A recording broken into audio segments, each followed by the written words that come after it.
l'association des conducteurs ohmiques. L'association des conducteurs ohmiques et la loi d'Ohm. On va essayer de faire un résumé. C'est quoi la loi d'Ohm? Alors, la loi d'Ohm, il s'applique pour un conducteur ohmique. Un conducteur ohmique, c'est quoi?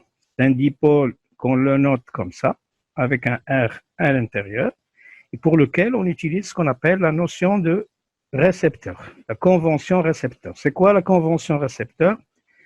C'est que l'intensité de courant et la tension ont des sens contraires. Par exemple, ici A, ici B, vous avez UAB. Le sens de UAB est différent ou bien opposé au sens du courant.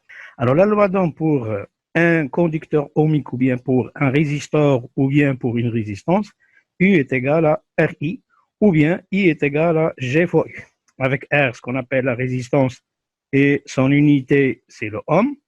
Et G, c'est ce qu'on appelle la conductance. Son unité, c'est le Siemens. S. Et d'après ces deux relations-là, on peut voir que G, c'est 1 sur R. Et on a vu dans ce cours-là aussi que l'association des conducteurs ohmiques peut se faire soit en série, soit en dérivation. La résistance équivalente en série, c'est la somme de tous les résistors qui sont en série, et la résistance équivalente en parallèle obéit à cette relation-là.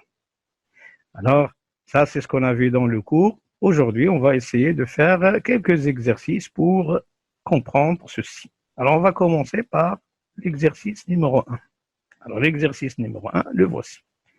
On a un circuit électrique qui contient un résisteur de résistance R1 et un résisteur de résistance R2. La tension aux bornes de premier, c'est U2. Et pour R1, la résistance, c'est U1. Et la tension entre les bornes AP, c'est U. Alors, on a donné U est égal à 12 volts. Donc, je vais colorer les connus avec le jaune. Je connais les U et je connais les résistances. La première question, c'est calculer RAB. Alors, c'est quoi RAB? C'est la résistance équivalente des deux résistors R1 et R2. D'après ce schéma-là, on voit bien que ces deux résistances sont en série. Alors, puisque R1 et R2 sont associés en série, donc ils vont obéir à la loi de l'addition.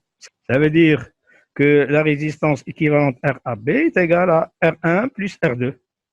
Alors, puisque R1 est donné, R2 est donné, donc il suffit de convertir. Alors, on a R1 qui est égal à 1 kg. 1 kg, ça veut dire 10 puissance 3. Donc, c'est 10 puissance 3 plus 500. Ça fait 1500 ohms. On peut le donner en kilo-ohms, c'est-à-dire qu'on va écrire sous la forme de 1,5 kilo.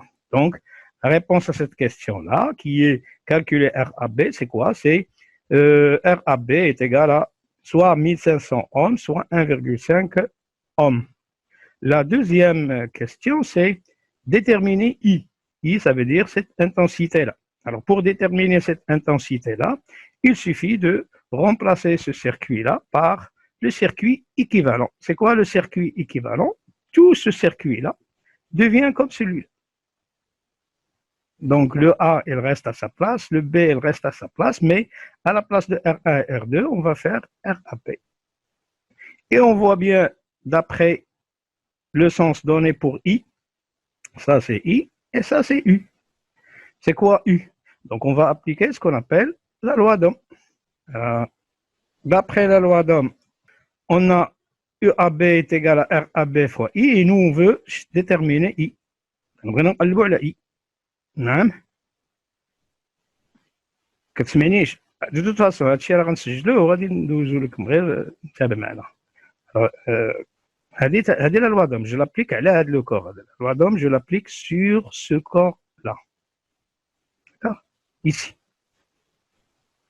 مزيان donc I est égal à UAB sur RAB et on va faire l'application numérique. I est égal à 12 sur 1500. Faites le calcul, on va la laisser.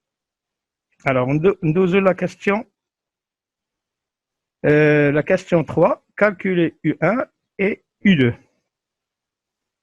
Alors, c'est quoi U1? C'est la tension aux bornes de résisteur R1 et U2, c'est la tension aux bornes de résisteur U2.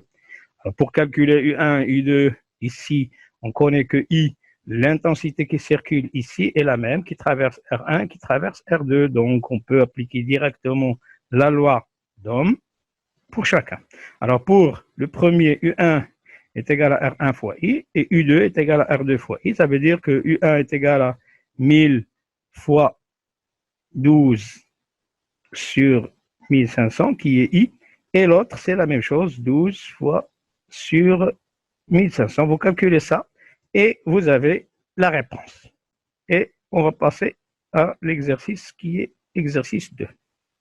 Alors, l'exercice 2, on a un circuit qui est celui-là, qui est formé par 3 résistors, R1, R2, R3, et la tension UAB entre le point A et B est égale à 10 volts, et l'intensité qui circule dans la branche principale, c'est I, l'intensité qui traverse R1, c'est I1, l'intensité qui traverse R3, c'est I3.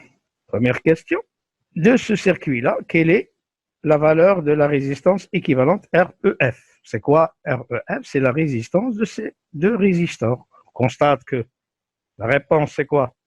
On constate que ces deux résistors R1 et R2 sont en série. Puisqu'ils sont en série, ça veut dire que REF est égal à R1 plus R2 est égal à 2R1, puisque R1 est égal à R2. Et puisque R1 est égal à 1 kΩ, donc REF est égal à 2 kΩ. La deuxième question, on déduire la résistance RAB. Alors, la résistance RAB, c'est la résistance équivalente de tout ça. On veut chercher tout ça. Alors, ce circuit-là, qu'est-ce qu'il devient? Il devient comme ça. Alors, on a remplacé R1, R2 par REF et R3, il reste. Donc, entre A et B, vous avez deux résistors, le résistor équivalent REF et le résistor R3 qui sont en parallèle. Puisqu'ils sont en parallèle, on peut écrire que 1 sur la résistance AB qui est équivalente égale à 1 sur R3 plus 1 sur REF. Alors, on va faire au même dénominateur et inverser, et on trouve cette relation-là qui est le produit sur la somme, c'est-à-dire que RAB est égal à R3 fois REF sur R3 plus REF. Il suffit de faire l'application numérique.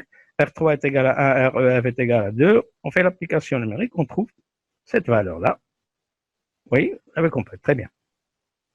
On passe à l'application numérique nous donne 0,65 et on passe à la question 3. La question 3, c'est quelle est la valeur de I3, I2, I1? Alors, on veut chercher cette valeur-là. On veut chercher I3, on veut chercher I1 et on veut chercher I. Alors, on va commencer par I3 qui est plus facile, puisque la tension UAB est égale à la tension UCD. Donc, alors la loi d'Ohm pour la partie où il y a I3, c'est UCD est égal à RCD fois I3. Et je tire I3. I3, c'est UCD sur RCD. Après, je constate que les tensions sont les mêmes puisqu'ils sont en parallèle. Donc, je remplace UCD par UAB. Je fais l'application numérique.